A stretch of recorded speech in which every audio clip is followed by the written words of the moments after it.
I get asked a lot why I became a teacher, and I always use the same exact answer. I became a teacher because I saw all of the problems in the world, every single one.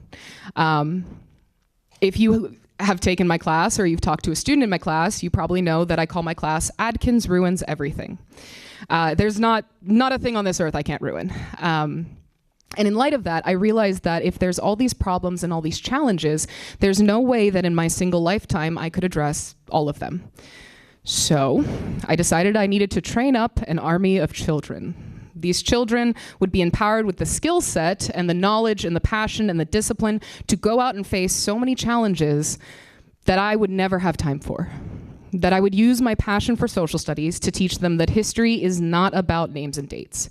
It's about the lessons that we learn from these stories from the past. It's about the victories and the mistakes. I talk a lot about bias in my class, so please know that I am incredibly biased in saying this. The solution to most of America's problems today can be fixed with social studies. I mean it. Break the word down. Social studies, to study society. When you study something, you break it into its components. You understand what makes it up.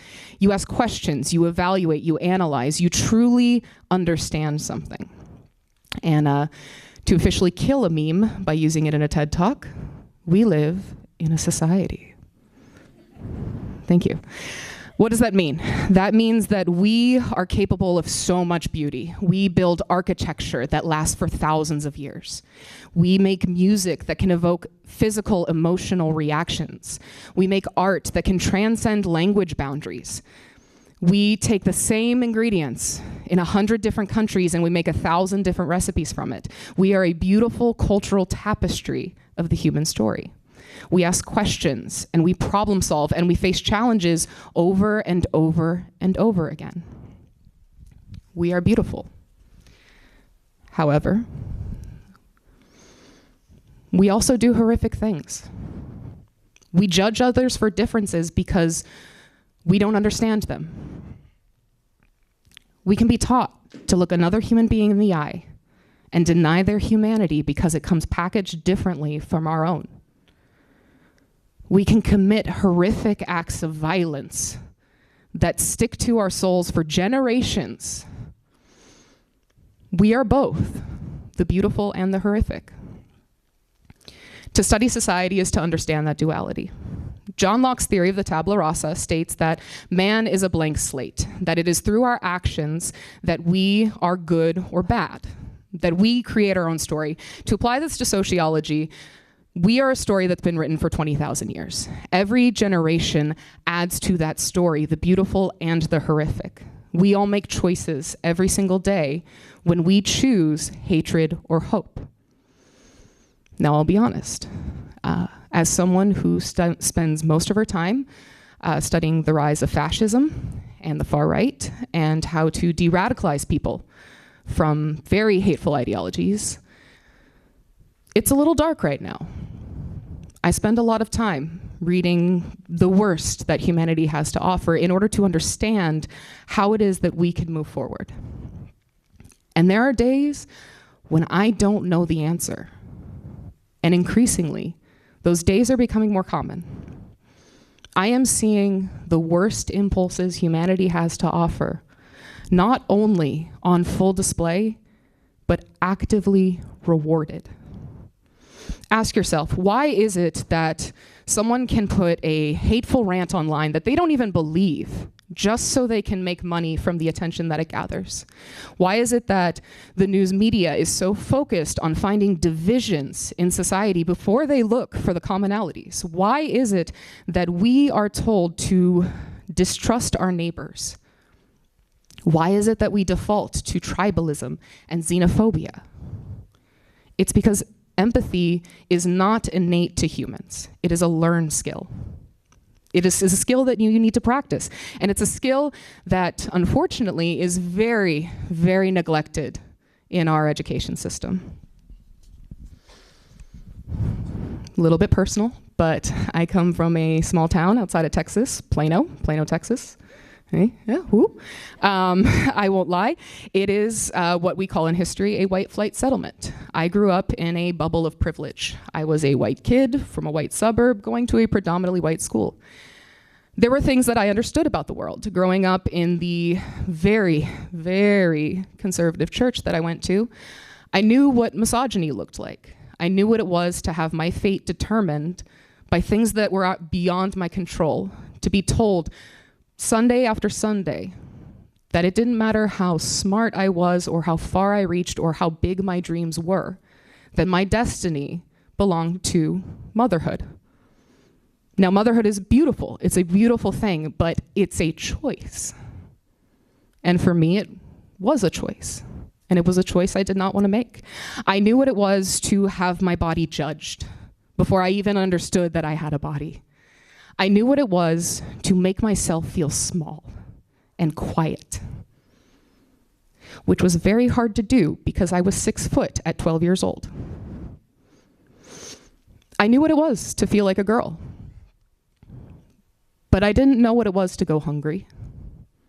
I didn't know what it was to not be able to pay the bills. I didn't know what it was to translate government documents for my parents in elementary school.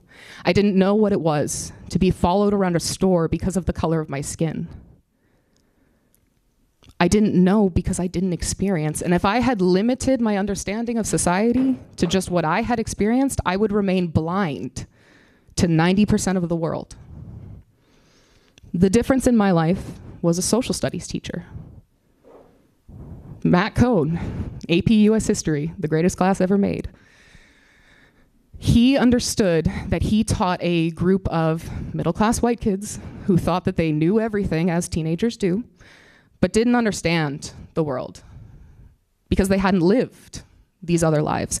So what he did is he exposed us to it. And I'll be honest, I was as bad as my students are about actually doing those readings. I see you in the audience. Do your readings. But it was about the exposure. The seed of who I am today was planted by that teacher in that room.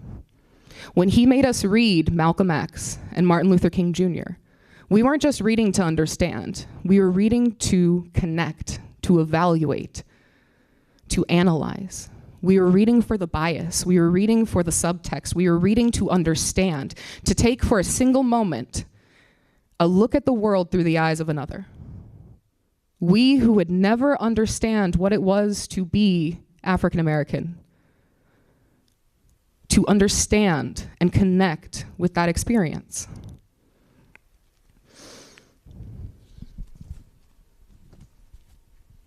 In his class, I learned to study society. And by learning to study society, I learned how to live in a society.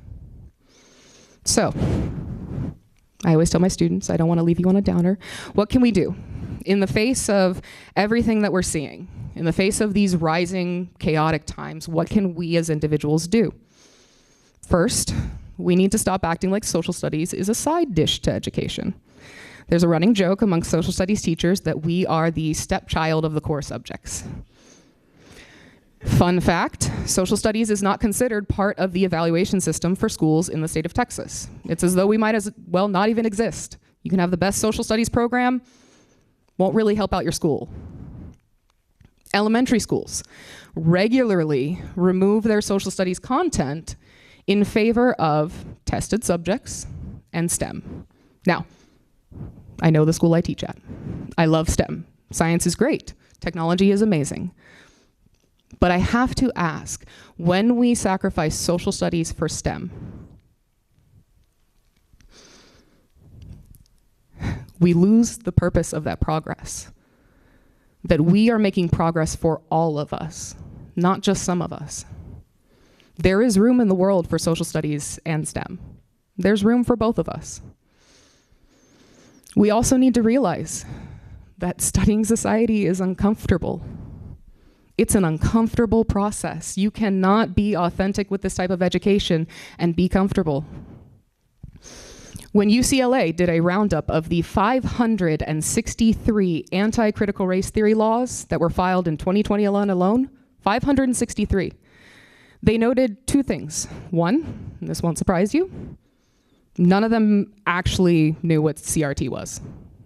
None of them. And then secondly, that 30% of them contained language about the comfort of the learner being the understanding for what could and could not be in that history classroom. That the most important thing was to make sure the learner is comfortable with what you're talking about. That's impossible. History is uncomfortable. Most recently, Donald Trump signed an executive order saying that he would remove the radical indoctrination from K-12 education. He called teachers like myself, who discuss issues of privilege and class, race and gender, anti-American, radical, Marxist, leftists. It's a favorite one. He accused schools that push it of radical indoctrination, that they were causing their students to hate America.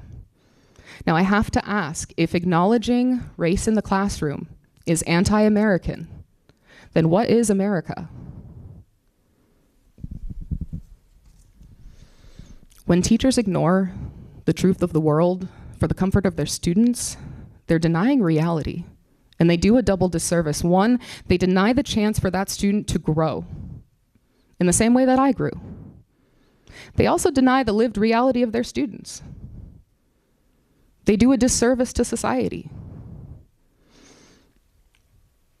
I didn't need to read a book to understand what misogyny was. I lived it.